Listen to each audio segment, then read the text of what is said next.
दक्ष police news, पहिले खाकी मग बाकी। नाशिक महानगरपालिकेच्या स्थायी समिती सभापतीपदी मच्छिंद्र सानप यांची बिनविरोध निवड करण्यात आली। राजीव गांधी भवन इथं पार पडलेल्या निवडणूक प्रक्रियेत ही घोषणा करण्यात आली। दिनांक 25 फेब्रुवारी 2026 रोजी स्थायी समिती सभागृह राजीव गांधी भवन इथं स्थायी समिती सभापती पदाची निवडणूक प्रक्रिया पार पडली। या निवडणुकीचे पीठासन अधिकारी तथा जिल्हाधिकारी आयुष प्रसाद यांनी सकाळी 11 वाजता निवडणूक प्रक्रियेला सुरुवात केली।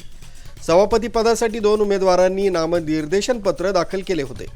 मात्र माघारीच्या मुदतीत उमेदवार मुकेश शहाणे यांनी आपली उमेदवारी मागे घेतल्यानं मच्छिंद्र सानप यांची बिनविरोध निवड झाल्याची अधिकृत घोषणा करण्यात आली।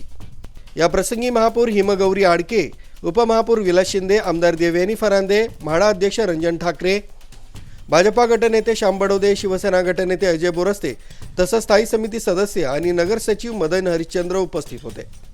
सर्व मान्यवरांनी नव्याने निवड झालेल्या सभापतींचं अभिनंदन करून पुढील कार्यकाळासाठी शुभेच्छा दिल्या। नवनिर्वाचित सभापती मच्छिंद्र सानप यांनी पारदर्शक प्रशासन आणि लोकाभिमुख निर्णय प्रक्रियेचा संकल्प व्यक्त केला। आगामी सिंहस्थ कुंभमेळा यशस्वी करण्यावर भर देणार असल्याचंही त्यांनी सांगितलं। कुंभमेळा हा प्रभाग 3 मध्येच आहे आणि माझं बालपण त्या क्षेत्रात गेलेलं आहे, पंचवटी। आणि नाशिक शहर आणि पंचवटी प्रभू रामचंद्राच्या पदस्पर्शाने पावन झालेली भूमी आहे आणि मी हा 4था कुंभमेळा आहे मी पाहतोय।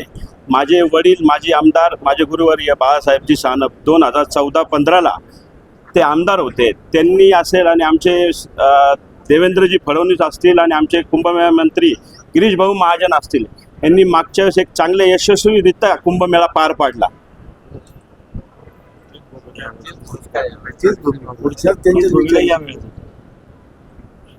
तीच भूमिका यावेळेस असते आणि आपल्या सर्वांची दिलगिरी व्यक्त करतो आणि सर्वांना सोबत घेऊन चांगलं काम या शहरात करू एवढं सांगतो। आज सभापती म्हणून ते विराजमान झालेले आहे।